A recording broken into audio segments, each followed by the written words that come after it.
میں اکثر آپ کے ساتھ بابا پھول پیر بادشاہ کی بات کرتا ہوں۔ یہ وہ خاندان ہے جو ان آل رسول سے جڑا ہوا ہے۔ محمد اور آل محمد سے اس خاندان کی روٹس جڑتی ہیں، یہ ان سے متعلق ہے۔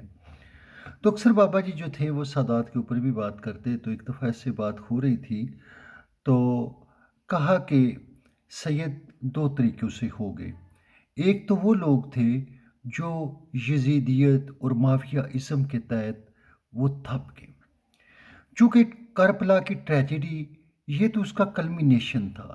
اس ٹریجڈی کا بگننگ مدینے سے ہو چکا تھا، بلکہ جب رسول خدا خود موجود تھے تو اس ٹائم رسول خدا کو بارہا کہنا پڑا کہ میرے اہل بیت کا خیال رکھنا۔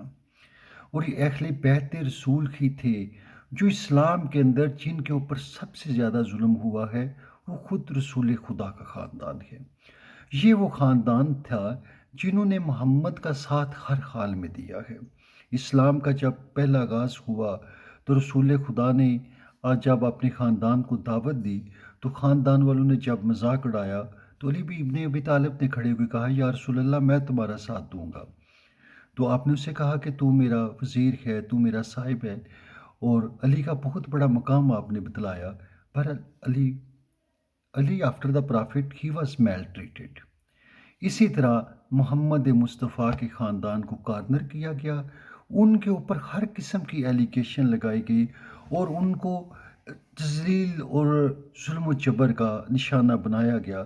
اور ہم دیکھتے ہیں کیسے علی، حسن اور حسین، اور اس کے بعد لائن تھی۔ یہ وہ نسل تھی جس کو ہم سید کہتے ہیں۔ ان میں سے کچھ لوگ تو وہ تھے جو کربلا کی ٹریجڈی کے بعد بھی اپنے دین پہ قائم رہے۔ ان کا دین اپنا تھا، ان کا اپنا جو طریقہ کار تھا، ان کی اپنی جو ویژن تھا وہ تو تھا ہی تھا۔ دین معاویہ کا بھی تھا، سفیان، ان لوگوں کا دین تھا، مگر آل رسول کا دین الگ تھا۔ بہرصورت یہ لوگ چلتے رہے، مگر بہت سارے لوگ جو نبی کے خاندان سے تھے وہ بعد میں پریشر کے تحت، چونکہ ہر ٹائم سید کے پیچھے تھے، یہ ان کی جان کے دشمن تھے، تو انہوں نے پھر وہ قبرستان کا وہ رخ کیا، یعنی انہوں نے مزاروں کا رخ کیا اور وہ مجاور بن گئی اور دنیا کے اوپر اس طرح کا انہوں نے اپنا ایک لبادہ پہنا۔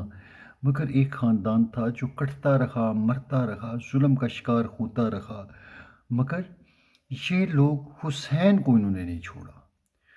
خاندان رسول کی یہ نسل جو ہے، جو حسین کے ساتھ اپنی جان سے زیادہ محبت کرتی رہی، یہ موجود رہی ہے۔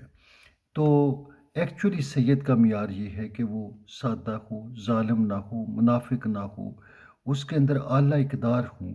جو آل رسول سے ٹیلی کرے گا، آئی ڈونٹ نو کہ نام و نسب کی یہاں بات نہیں ہے۔ بہرحال جو اپنے آپ کو سید کہے، بابا ہی تو اس کو کہتے تھے کہ اس کی عزت کیا کرو، مگر سید خود ان اٹ سیلف، اس کا جب وجود بنتا ہے تو وہ تبھی بنتا ہے جب وہ آل رسول کے مطابق ہے، ان کے مطابق زندگی گزارتا ہے، ان کے مطابق رہتا ہے، تو پھر سید کا آپ یو کانٹ امیجن کہ وہاں پہ خود رسول خدا کی ہستی موجود ہوتی ہے، مولا علی موجود ہوتا ہے، امام حسن و حسین موجود ہوتے ہیں، ان کے اوپر جناب فاطمہ الزہرا کی چادر کا سایہ ہوتا ہے، اور خالق اگر وہ سوچتے ہیں تو وہ کہتا ہے کہ میں ان کا فکر ہوں، اگر وہ کام کرتے ہیں میں ان کا ہاتھ بنتا ہوں، میں ان کے ساتھ ہوں، چونکہ یہ وہ دین ہے جنہوں نے خدا کے دین کو زندہ رکھا، اس کو قائم رکھا، اور اس کو آج تک یہی خاندان ہے جو حقیقی جو خدا کا دین ہے، وہ آل رسول کے علاوہ آپ کو کہیں نظر نہیں آئے گا۔ یہ وہ لوگ ہیں، جیسے کہا تھا نا، قرآن اور آل میرے سینے سے آئی ہے اور حوض کوثر پہ دونے مجھے ملیں گے۔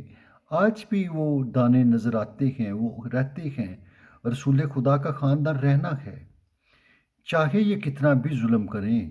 مسلمانوں کا تو مقصد یہی ہے کہ خدا کا دین جو ہے اس کو ختم کیا جائے۔ اس کی انہوں نے ختم کرنے سے میری مراد نماز، روزہ، حج، زکوٰۃ نہیں ہے، اس کی جو روح ہے، جو اس کی ایکچول ہے، تو یہ سید کی ہے جو اس کی پہچان کو قائم رکھتا ہے۔ بہت شکریہ، تھینک یو۔